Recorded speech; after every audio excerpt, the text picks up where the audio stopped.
জাতীয় নাগরিক পার্টির মুখ্য সমন্বয়ক নাসিরউদ্দিন পাটোয়ারির বিরুদ্ধে ফোন করে সব ফাঁস করে দেওয়ার হুমকির অভিযোগ তুলেছেন প্রধানমন্ত্রীর রাজনৈতিক সহকারী মোহাম্মদ রাশেদ খান। শুক্রবার বিকেল 4টা 8 মিনিটে নিজের ভেরিফাইড ফেসবুক আইডিতে দেয়া এক পোস্টে তিনি এ অভিযোগ করেন। ফেসবুক পোস্টে রাশেদ খান দাবি করেন, বৃহস্পতিবার বিকেলে নাসিরউদ্দিন পাটোয়ারি তাকে ফোন করে তার বিরুদ্ধে আর কোনো কথা না বলার অনুরোধ করেন। বিনিময়ে পাটোয়ারিও তার বিরুদ্ধে কোনো বক্তব্য দেবেন না বলে জানান। আসসালামু আলাইকুম। নাসিরউদ্দিন পাটোয়ারির উপর হামলা এবং সার্জিস আলমের উপর হামলা আমরা দেখেছি, হবিগঞ্জ গোপালগঞ্জে দেখেছি এবং তার পরপরই তারা কিন্তু থেমে যায়নি। নাসিরউদ্দিন পাটোয়ারি আগের মতোই বক্তব্য রাখছে। এতে করে কিন্তু প্রধানমন্ত্রীর সহকারী উপদেষ্টা, রাজনৈতিক সহকারী উপদেষ্টা রাশেদ খান তিনি কিন্তু জামাতকে, এনসিপি কে একদম দেখতেই পারেন, এরকম একটি পরিস্থিতি তিনি তৈরি করেছে অনেক আগে থেকেই। রাশেদ খান আমরা দেখছি যে বিশেষ করে যখন বিএনপিতে তিনি যোগ দিলেন, তার যে পার্টি, সে পার্টি থেকে পদত্যাগ করে বিএনপিতে যোগ দেওয়ার পরপরই এই রাশেদ খান জামাত এবং এনসিপির বিরুদ্ধে উঠে পড়ে লাগলো। সে এমনটাই এনসিপি এবং জামাত বিরোধী হলো যে এদেশে যে আওয়ামী লীগ ছিল বা আওয়ামী লীগ আছে এই বিষয়টি সে ভুলেই গেছে। সে আওয়ামী লীগের কোনো বিরোধিতা করছে না এবং আওয়ামী লীগের চেয়ে জামাত এবং এনসিপি খারাপ এমনটাই মনে করছে রাশেদ খান।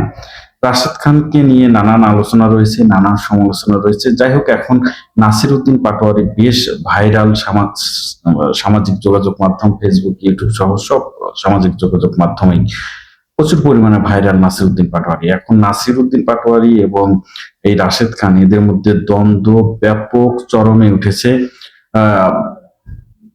রাশেদ খান তার অপকর্ম ঢাকার জন্য, সে যে অপকর্ম করেছে আওয়ামী লীগের আমলে বা আওয়ামী লীগ পালিয়ে যাওয়ার পর 2 বছরের যে নির্বাচনের আগ পর্যন্ত যে যতগুলো টাকা লুটপাট সহ জাল করেছে রাশেদ খান, এগুলো ঢাকার জন্যই সে বিএনপিতে যোগ দিয়েছে, এমনটাই অভিযোগ করেছে কিন্তু নাসিরউদ্দিন পাটোয়ারি। প্রিয় দর্শক, অভিযোগটা খুবই গুরুত্বপূর্ণ। এই বিষয়ে আরো বিস্তারিত জানতে আমাদের যেতে হবে ভিডিও স্ক্রিনে। সেখানে আমার দেশ খুব সুন্দর একটি ছোট্ট অনুসন্ধান করেছে। তো চলুন আমরা সরাসরি ভিডিও স্ক্রিনে চলে যাই, সেখানে বিস্তারিত দেখে আসি। ভিডিও শেষে গুরুত্বপূর্ণ আলোচনা করব। জাতীয় নাগরিক পার্টির মুখ্য সমন্বয়ক নাসিরউদ্দিন পাটোয়ারির বিরুদ্ধে ফোন করে সব ফাঁস করে দেওয়ার হুমকির অভিযোগ তুলেছেন প্রধানমন্ত্রীর রাজনৈতিক সহকারী মোহাম্মদ রাশেদ খান। শুক্রবার বিকেল 4টা 8 মিনিটে নিজের ভেরিফাইড ফেসবুক আইডিতে দেয়া এক পোস্টে তিনি এ অভিযোগ করেন। ফেসবুক পোস্টে রাশেদ খান দাবি করেন, বৃহস্পতিবার বিকেলে নাসিরউদ্দিন পাটোয়ারি তাকে ফোন করে তার বিরুদ্ধে আর কোনো কথা না বলার অনুরোধ করেন। বিনিময়ে পাটোয়ারিও তার বিরুদ্ধে কোনো বক্তব্য দেবেন না বলে জানান। রাশেদ খান লেখেন, গতকাল বিকেলে নাসিরউদ্দিন পাটোয়ারি হঠাৎ আমাকে কল করে বলল আমি যাতে তার বিরুদ্ধে আর না বলি, সেও আমার বিরুদ্ধে বলবে না। আমি তাকে বললাম, তুমি মাননীয় প্রধানমন্ত্রী, তার সহধর্মিনী, কন্যা ও মন্ত্রীদের নিয়ে বাজে কথা বলা বন্ধ করলে আমি বিষয়টি ভেবে দেখব। রাশেদের দাবি, জবাবে পাটোয়ারি তাকে বলেন, আজকে এই বিষয়ে মিডিয়ায় বলেছেন আর এসব করবে না। তবে একই রাতে পাটোয়ারি আবার ফোন করে তার বিরুদ্ধে বিভিন্ন তথ্য প্রকাশ করে দেওয়ার কথা বলেন বলে দাবি করেন রাশেদ খান। এর প্রসঙ্গে প্রধানমন্ত্রীর সহকারী পোস্টে বলেন, এরপর রাতে আবার কল করে বলল, আপনি তো আমার বিরুদ্ধে বলেছেন, আমি কিন্তু সব বলে দেব। আমাদের নাহিদ আসিফের কাছে এসে আপনি 5 লাখ করে টাকা নিয়ে যেতেন, আমি সব ফাঁস করে দেব। রাশেদ খান দাবি করেন, তিনি তখন পাটোয়ারিকে এসব তথ্য প্রকাশ করে দিতে বলেন। এরপর পাটোয়ারি তার ফ্ল্যাট কেনার বিষয়ে তথ্য প্রমাণ থাকার দাবি করেন বলেও অভিযোগ করেন তিনি। এই বিষয়ে রাশেদ খান আরও লেখেন, এরপর বলল, আপনি ফ্ল্যাট কিনেছেন, সব ডকুমেন্টস আছে, এসব থেকে বাঁচার জন্য বিএনপিতে গিয়েছেন। উত্তর আমি বললাম, আমার কোনো ফ্ল্যাট নেই, আর কোনো দিন নাহিদ আসিফ থেকে 1 টাকা নিইনি। তোমার কাছে আমার সম্পর্কে যা তথ্য আছে সব ফাঁস করে দাও। পোস্টে রাশেদ খান উল্লেখ করেন, তিনি ভেবেছিলেন নাসিরউদ্দিন পাটোয়ারি হয়তো তার ভুল বুঝতে পেরেছে, তাই তাকে সুযোগ দেওয়া উচিত। কিন্তু পরদিনই পাটোয়ারি আগের বক্তব্য থেকে সরে গিয়ে আবারও আবল তাবল বলা শুরু করেছেন বলে মন্তব্য করেন তিনি। এ প্রসঙ্গে রাশেদ লেখেন, গতকাল তার কল পেয়ে আমি ভেবেছিলাম ছেলেটি হয়তো তার ভুল বুঝতে পেরেছে, তাকে সুযোগ দেওয়া উচিত। কিন্তু আজকে দেখলাম সে আমাকে দেয়া কথা ভুলে গেছে, আবারও আবল তাবল বকা শুরু করেছে।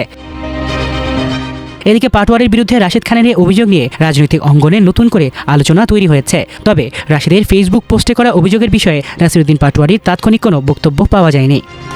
আসসালামু আলাইকুম প্রিয় দর্শক, আশা করি পুরো ভিডিওটি দেখেছেন এবং বুঝতে পেরেছেন। কথা বললেন, কি বলবো, যে অনুসন্ধান করলেন আমাদের পরিচিত টেলিভিশন আমার দেশ পত্রিকা, আমার দেশ এবং মাহমুদুর রহমান স্যারের এই ইউটিউব চ্যানেল এবং আমার দেশের তিনি বুঝতে পারছেন যে মালিক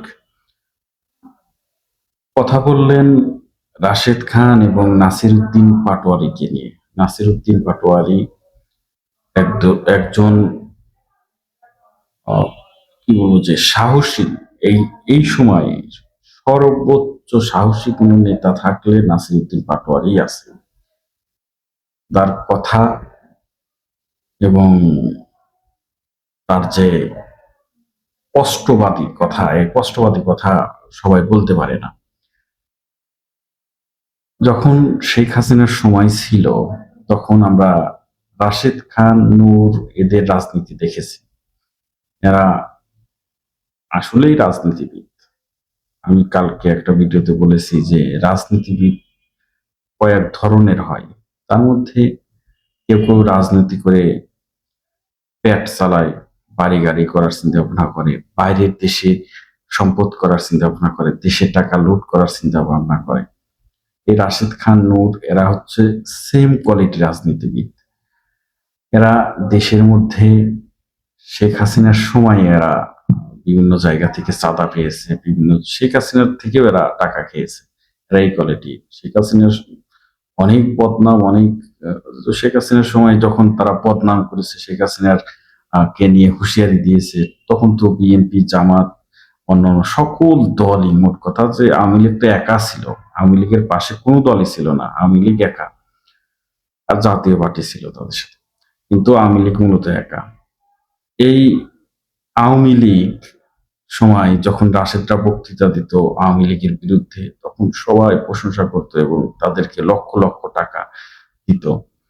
একটি সময় যখন আবার শেখ হাসিনা তাদেরকে ডাকতো, তখন গিয়ে তারা শেখ হাসিনার পা ধরে, একদম পীরের পা ধরে যেরকম মুরিদ বাবা বাবা করে চিল্লাচিল্লি করে, বাবা আমার এটা নাই ওটা নাই, এই সমস্যা সেই সমস্যা, এই রাশেদ, নূর গিয়ে শেখ হাসিনার পা ধরে মা মা মা মা করে ডাকতো, শেখ মুজিবকে বাপ বলে ডাকতো। না, মূলত এরা রাজনীতিবিদ। এরা ওই যে কথা বলতে পারে মানুষের মধ্যে, যখন যে ক্ষমতায় যায় তার বিরুদ্ধে কথা বলতে। বিএনপি হয়তো রাশেদ খানকে দেখে খুবই ভয় পায়, আবার শেখ হাসিনাকে যেভাবে ধুয়ে দিয়েছে আমাদের না ধুয়ে দেয়। এই রাশেদকে তারা দলে নিল, এমপি নমিনেশন দিল, তৃতীয় স্থান অধিকার করলো। বিএনপির এত লোক, এত জনবল, তারপরেও তৃতীয় স্থান রাশেদ খান করলো। মাঝখান থেকে ওই আসনের যে ত্যাগী বিএনপি নেতা, তাকে অপমান করা হলো। রাশেদ খানকে এখন বানানো হয়েছে প্রধানমন্ত্রীর রাজনৈতিক সহকারী, যা অত্যন্ত দুঃখজনক, এবং বিএনপি থেকে এর তীব্র প্রতিবাদ আমরা দেখেছি সারা বাংলাদেশ থেকে, ফেসবুক বা সোশ্যাল মিডিয়াতে আমরা দেখেছি। আসলে রাশেদ খানকে নিয়ে কথা বলার কিছু নেই, রাশেদ খানকে নিয়ে কথা বলার রুচিও হয় না। সাংবাদিক ইলিয়াস হুসাইন তার বইয়ের যে রমরমা ব্যবসা চলছে এখন, স্বর্ণের ব্যবসা, সুদের ব্যবসা, এগুলা খুব স্পষ্টভাবে তুলে ধরেছে। আপনারা সাংবাদিক ইলিয়াস হুসাইনের ইউটিউব চ্যানেলে গেলেই বুঝতে পারবেন যে কিভাবে তিনি সত্য প্রমাণ তুলে ধরেছে। তো এদেরকে নিয়ে কথা বলার কিছু নেই। সবাই ভালো থাকবেন, সুস্থ থাকবেন, আবার দেখা হবে ইনশাল্লাহ।